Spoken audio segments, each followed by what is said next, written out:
মানুষকে আল্লাহ তাআলা হেদায়েত দান করেন, সেটা করতে হলে আল্লাহ তাআলা কি মানুষের মধ্যে থাকবেন নাকি বাইরে থাকবেন? আল্লাহ তাআলা কুরআন মাজিদে বলছেন নাহানু আকরাবু ইলাইহি মিন হাবলিল ওয়ারিদ, আমি তোমার ঘাড়ের রগের চেয়েও নিকটে। তো এই মাজদাকে তখন বলছিল যে কোনো প্রাইভেট প্রপার্টি রাখা যাবে না, কারণ প্রাইভেট প্রপার্টি থাকলে মানুষ অপরকে বঞ্চিত করে। এই আল্লামা ইকবাল ইবলিস কি মজলিসের সূরাতে তিনি কার্ল মার্কসকে মনে করতেন যে এই মাজদাকের মধ্যে রিইনকার্নেটেড হয়েছে।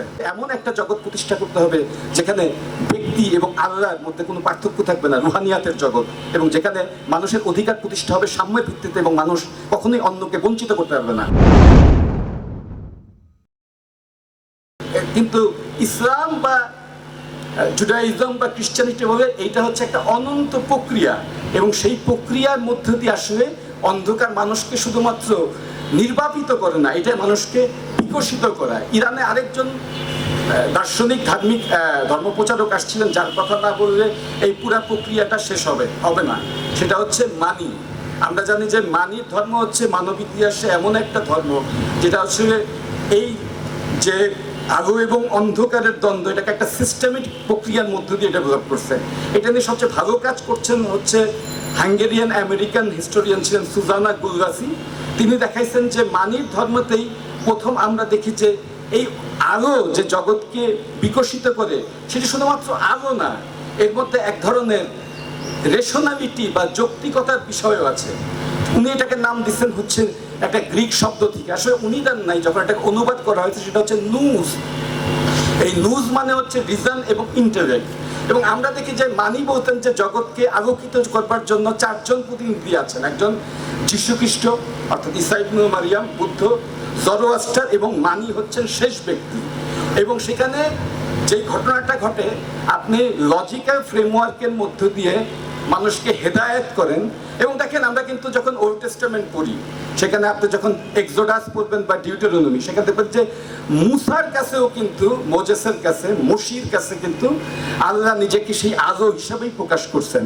এবং লজিক্যাল ফ্রেমওয়ার্ক কোনটা, যে হরেব পর্বতের মাথায় যে বিধান উনি দিচ্ছেন, যেটাকে 10 কমান্ডমেন্টস বলে, ডেকালগস গ্রিক ভাষাতে, সেখানে কি আসছে, রিজনের ভিত্তিতেই কিন্তু মানুষকে এইটা করো না, ওইটা করো না, আল্লাহর সাথে শিরক করো না, প্রত্যেকটা কিন্তু লজিকের মধ্য দিয়ে। অর্থাৎ এই গাইডেন্সটা একটা বুদ্ধিভিত্তিক আন্দোলনও বটে। এবং মানুষের হেদায়েত তো আসলে শুধুমাত্র মানুষ নিজে করলে হবে না, মানুষকে হেদায়েত করতে হবে সবাইকে নিয়ে, আদারওয়াইজ আপনার সাথে মানব জাতির কোনো মুক্তি নেই।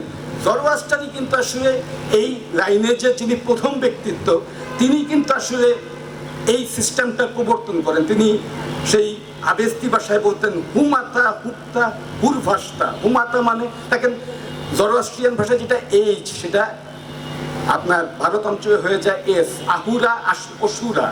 তো হুমাতা আপনি বলেন সুমত অর্থাৎ শুভ, অর্থাৎ গুড থট। আর হুক্তা যেটা আপনার বেদিক ভাষাতে সুক্ত অর্থাৎ সুবচন। আর হুপঝাস্তা হচ্ছে সুকর্ম। এটাকে কিন্তু ফার্সিতে আসছে আন্দিশনিক, কেদারেনিক ও পেন্দারেনিক, এই জিনিসগুলি আসছে।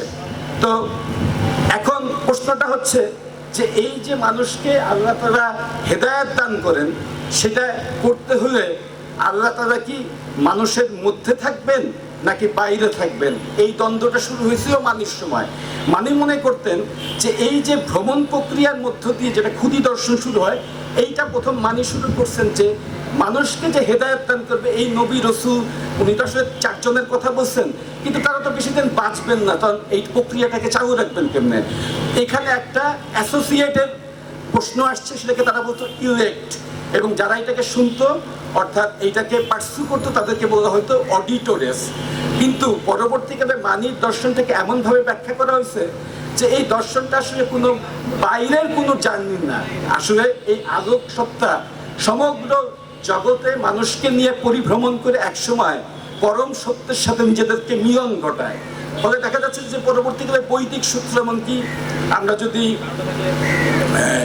ভারতীয় বেদান্ত শাস্ত্রগুলির দেখি, সেখানেও কিন্তু পরব্রহ্মের সাথে মিলনের মধ্য দিয়ে মানুষের মুক্তির কথা চিন্তা করা হয়েছে। এখন প্রশ্ন হচ্ছে যে তার মনে দেখা যাচ্ছে আল্লাহকে আমি কিভাবে খুঁজবো, তার একটা বিষয় হচ্ছে বাইরের জগতে না, আল্লাহকে নিজের মধ্যেই খুঁজবার একটা আকুতি তৈরি করা হয়েছে। অর্থাৎ আপনাকে যিনি সংশোধন করবেন তিনি আপনার মধ্যেই বাস করেন। তো এখন কি এইরকম কথা কি কোরআনে নাই? সুফি তত্ত্বের মধ্যে খুদি দর্শনের মূল প্রক্রিয়া অনুসঙ্গ নিহিত। আল্লাহ তাআলা কোরআন মজিদে বলছেন, নাহানু আকরাবু ইলাইহি মিন হাবলিল ওয়ারিদ, আমি তোমার ঘাড়ের রগের চেয়েও নিকটে। ওয়া হুয়া মাআকুম আইনামা কুনতুম, তোমরা যেখানেই যাও সেখানেই আমি তোমার সঙ্গে আছি। ওয়া ফি আনফুসিকুম আফআলা তুবসিরুন, তুমি দেখো আমি তোমার সঙ্গেই আছি। তারপর এইখানে আল্লাহ আপনাকে দিয়ে এই জগৎকে সংশোধন করবেন। তার মানে দেখা যাচ্ছে যে আল্লাহ আপনার মধ্যে বাস করার মধ্য দিয়ে আপনার জন্য এমন কিছু কাজকে ওয়াজিব করে দিয়েছেন, সেই কাজটা শুধু আপনি আত্মসংশোধনের মধ্য দিয়ে পার পাবেন না। এইখানেই কিন্তু আসছে প্রথমে হুকুকুল্লাহ আর হুকুকুল ইবাদের দর্শন, যে কারণে আল্লামা ইকবালও কিন্তু খুদি দর্শনের মধ্য দিয়েই কিন্তু নিজের কাজ সব কিছু শেষ করেন নাই। তিনি কিন্তু দুনিয়ার মানুষের মধ্যে সাম্য প্রতিষ্ঠারও আকুতি জানাইছেন। আমরা যে বাংলা কবিতা ওনার পড়ি যে ওঠো দুনিয়ার গরিব ফুকারে জাগিয়ে দাও, ধনিকের দ্বারে তাফের কাপন লাগিয়ে দাও, কিষান মজুর পায় না যে মাঠে শ্রমের ফল, সে মাঠের সব শস্যে আগুন লাগিয়ে দাও। তার মানে শুধুমাত্র নফসের পবিত্রতার মধ্য দিয়ে এক কোনায় ঘরে বসে থাকলেই হবে না, আপনাকে আল্লাহর জমিনটারও পবিত্র করতে হবে, এবং সেটা হচ্ছে মানুষের সাম্য প্রতিষ্ঠা করবার মধ্য দিয়ে। এবং এই অনুষঙ্গের বিষয় যখন আসে তখনও কিন্তু আমরা ইরানের আরেকজনকে পাই, তার নাম হচ্ছে মাজদাকের আন্দোলন ঘটে ইরানে, এবং সেটা ঘটে 528 খ্রিস্টাব্দে মাজদাকের মৃত্যু ঘটে। সেখানে কিন্তু এই মাজদাকও তখন বলছিল যে কোনো প্রাইভেট প্রপার্টি রাখা যাবে না, কারণ প্রাইভেট প্রপার্টি থাকলে মানুষ অপরকে বঞ্চিত করে। এবং এই আল্লামা ইকবাল ইবলিস কি মজলিসে সূরাতে তিনি কার্ল মার্কসকে মনে করতেন যে এই মাজদাকের মধ্যে রিইনকার্নেটেড হয়েছে। এবং আমরা নিজেরাও দেখি যে আমাদের যে আব্রাহামীয় ধর্ম অর্থাৎ জুডিয়াইজম, খ্রিস্টানিটি, ইসলাম, সেখানেও কিন্তু আমরা দেখি যে এর সমগ্র প্রক্রিয়াটার মধ্যে রয়েছে এক ধরনের মানুষের সাম্য প্রতিষ্ঠা এবং মানুষের অধিকার প্রতিষ্ঠা করার লড়াই। এবং এটা বাইবেলের নিউ টেস্টামেন্টে আমরা পাই। পেন্টাকোস্টের ঘটনার পরে অ্যাক্টস যে অধ্যায়, সেখানে কিন্তু যীশু খ্রিস্ট তার সমস্ত তার যারা সাহাবী ছিলেন, আরবিতে বলে হাওয়ারি, কিন্তু যেটা হচ্ছে অ্যাপোস্টলস অফ ক্রাইস্ট, তারা কিন্তু এমন একটা সমাজ প্রতিষ্ঠা করছিলেন যেখানে মানুষের কোনো ব্যক্তিগত সম্পত্তি নাই। ফলে এই সমস্ত কিছুর মধ্য দিয়ে মূল কাজ হচ্ছে মানুষের মধ্যে আল্লাহকে খুঁজে পাবো আমি, কিন্তু তার আগে এই দুনিয়ার মধ্যে আল্লাহর আইন এবং আল্লাহর বিচার সুশাসন প্রতিষ্ঠা। এবং এই জার্নিটা কিন্তু আমরা দেখবো যে পরবর্তীকালে ইউরোপিয়ান দার্শনিকদের মধ্যে আছে। আমি বেশি দীর্ঘায়িত করব না বক্তব্য, আমি দুজনের নাম বলবো যারা জার্মান দর্শনের ক্ষেত্রে বিশেষ করে এক্সিস্টেন্সিয়াল ফিলোসফির ক্ষেত্রে খুব গুরুত্বপূর্ণ ভূমিকা রাখছেন। একজন হচ্ছে আলেক্সিস মাইনুং ফন হানশুকসহাইম। তিনি বলছেন যে এই পরিভ্রমণের একটা প্রক্রিয়া আছে, সেটা হচ্ছে জাইন, সোজাইন, নিক্সজাইন, মিক্সজাইন, অর্থাৎ এই সত্তা ওই সত্তা। এটা কিছুটা আপনার মোল্লা মুতাওয়াল্লিহিন সিরাজি, মোল্লা সাজ্জার সাথে মিল আছে, তার আসফারের সাথে। সেখানে কিন্তু মার্গের মধ্য দিয়ে একের পর এক আত্মশুদ্ধি হয়ে আল্লাহর সান্নিধ্যে পৌঁছায়। এবং এইটার সবচেয়ে পরাক্রান্ত বিকাশ ঘটছে মার্টিন হাইডেগারের ডাজাইনের মধ্যে। তার একটা বই আছে জাইনুম সাইড, বিং অ্যান্ড টাইমের মধ্য দিয়ে। সব কথার মূল কথাটা হচ্ছে যে এই প্রক্রিয়ার মূল লক্ষ্য হচ্ছে জগৎকে নিজের মধ্যে থেকে বিচ্ছিন্ন করে না দেখা। কারণ আপনি যখনই নিজেকে বিচ্ছিন্ন করবেন তখনই আপনি হয়ে উঠবেন স্বার্থপর। ইকবালের খুদি দর্শনের মূল লক্ষ্য হচ্ছে জগৎকে নিজের সাথে এক করে দেখা এবং সমগ্র জগৎ আল্লাহর অঙ্গাঙ্গী।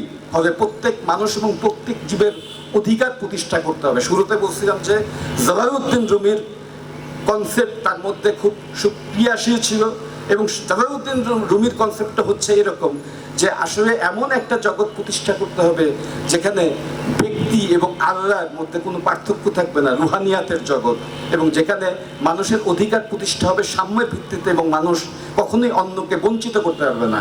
জালালউদ্দিন রুমির একটা কবিতা দিয়ে আজকে বক্তব্যটা শেষ করব।